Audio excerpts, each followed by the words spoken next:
Welcome back to Backyard Jacks.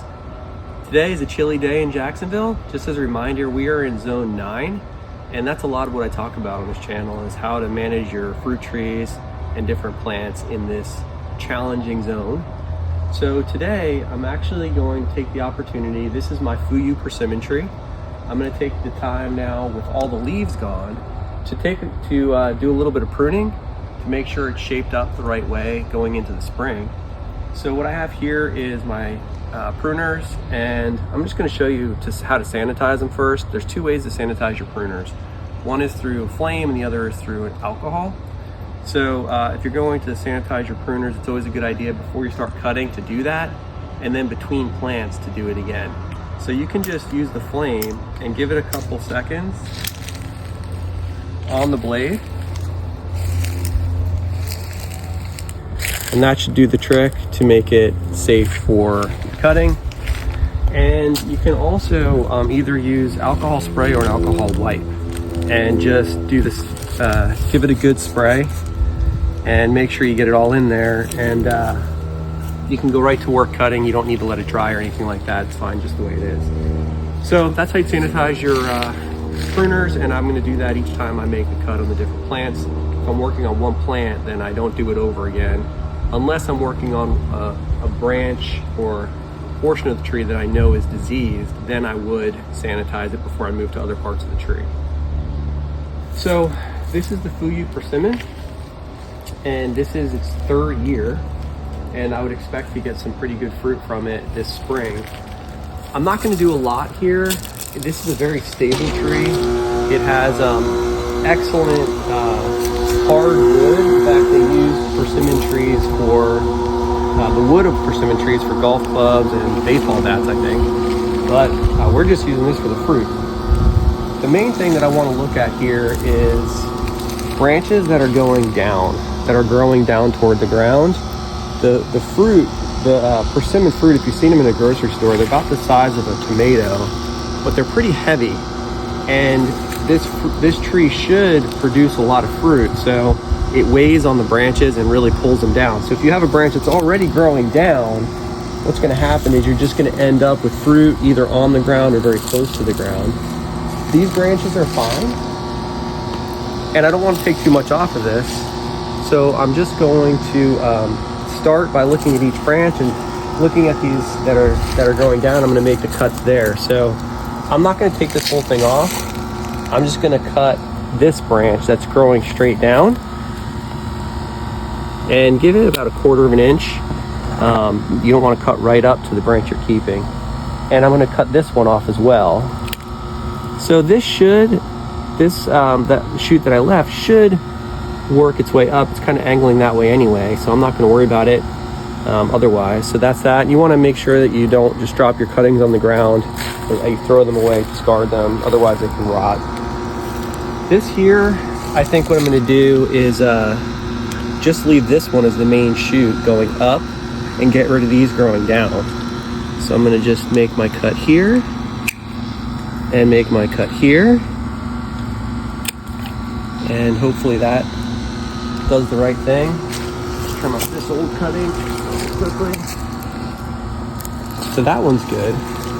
This is growing down, but it's high enough up on the tree that I'm going to leave it because I don't really want to take a lot off this tree. Moving over to this branch. This one also I think is high enough up that I'm just going to let it go. I'll just take this one off here. But this is sort of looping up, so I'm just going to let it be. Same thing here. These are this is coming down, but these branches are facing up, so I'm going to leave those. Like I said, I don't want to take a lot off of this tree. I'm going to let all these little guys go. The interesting thing about these, a lot of fruit trees, they'll fruit on the prior year's growth. And that's true, I believe, with persimmons, is that this 1-year-old growth is what will produce the fruit. And you can see there are little buds here that should break open in the spring to produce the flowers and the fruit.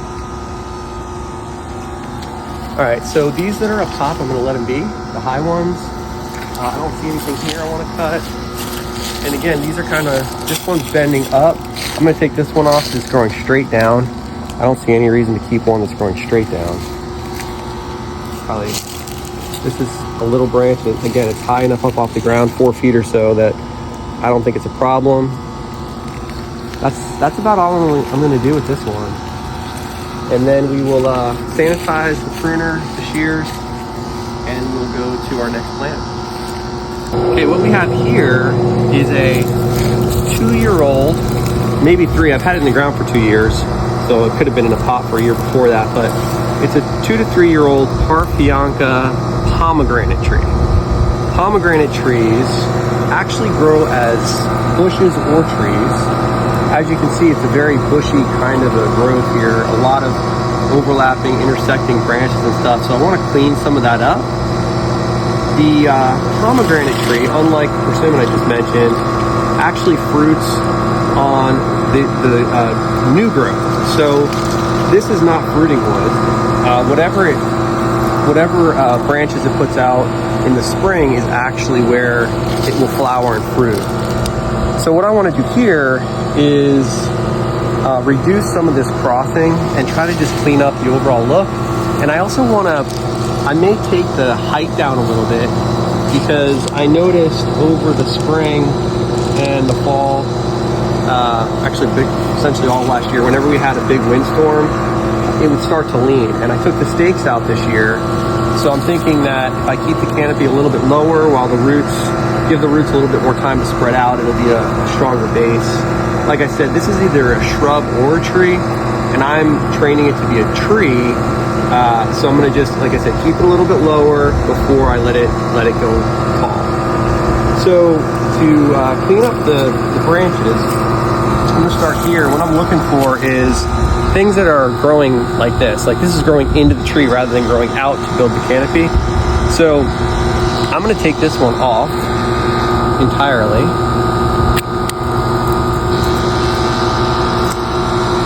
And I'm gonna take this one off too. Whenever you're pruning, it's always a little bit nerve-wracking because you feel like you'd be taking off too much and you don't want to do that. At the same time, pruning trees, fruit trees, and shrubs and different ornamental bushes and things is how you get them to grow and become strong. So pruning is an important part of maintaining these plants. So these look okay. I don't usually go too crazy with pruning. I just want to take away, the obvious issues that I see. So this is one that's growing, as you can see, the branch is coming this way, but this is going right into the heart of the tree. So I don't think that's ideal. I'm going to, let's see here. I don't know if I want to take it off or not. This one seems like I probably do. So I'm gonna take this one off. So it's not crossing over. When you have branches like that get thicker and they're growing into the tree, when it's windy, it just beats up the branches and beats up the trunk. And whenever you cut into the bark, it opens up the possibility of fungus and bacteria and disease getting in there. So you don't want that to happen. This is crossing over. I'll just cut these little guys off. I'm gonna leave this one, leave that, leave that. Looks fine. So now it's just really the height. And I think what I'm gonna do here is probably just take this here, go with that for my height. I always try to cut where their branches branching out, because this is where the new growth will be. Do the same thing here. And then here and here, a little bit higher. Okay, this is my Hachia persimmon tree, and as you can see, it's as old as the Fuyu, but it's a little bit shorter. I'm not going to do a lot to this one. It's all these branches growing up, I think, are going to be fine. And this one is probably the only one I'm gonna take care of because it's growing down like that. So I'm just gonna take this off, and I'm gonna leave that. I'm just gonna leave the rest. That's about it for this one. Looks like it's growing really well, and I'm expecting a good bit of fruit from this one in the spring as well. This is another pomegranate, Parfianka pomegranate tree, or Russian pomegranate tree. And I'm gonna do the same thing with this that I did with the other one, just clean up any crossing branches and take care of the height a little bit. This one definitely gets a lot of wind in the backyard and tends to lean because when this leafs out, it creates a lot of resistance in the wind. So right now it's no problem, but when there are leaves on it, it really takes a lot and it starts to bend in the wind. So I'm gonna bring it down a little bit and clean out the crossing branches. So this here is the first one that I'm looking at. It's really just growing right into the tree. I'm gonna take this one off right here.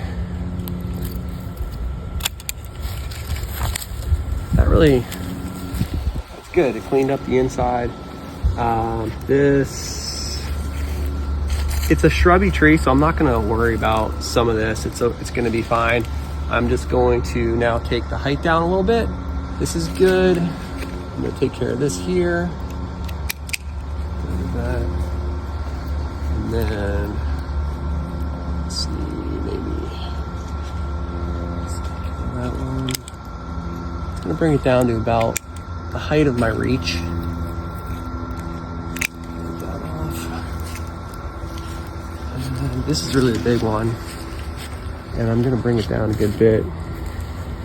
Probably to right about there. Well, maybe right there.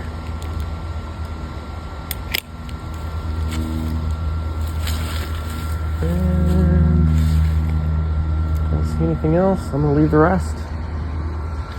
The last two trees I'm gonna be pruning today are my peach trees. These are Florida Prince peach trees.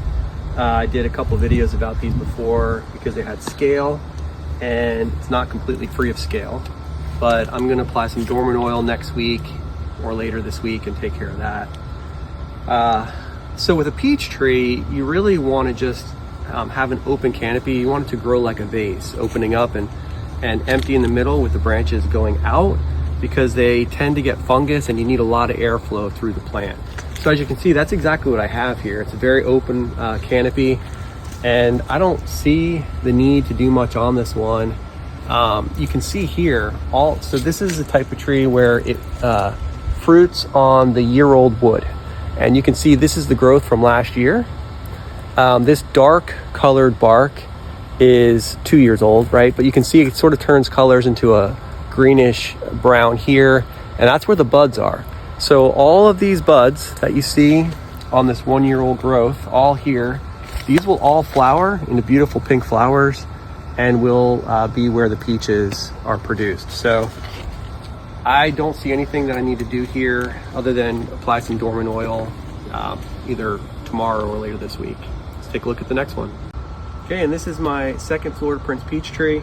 Again, you can see I've been pruning it to keep the open canopy.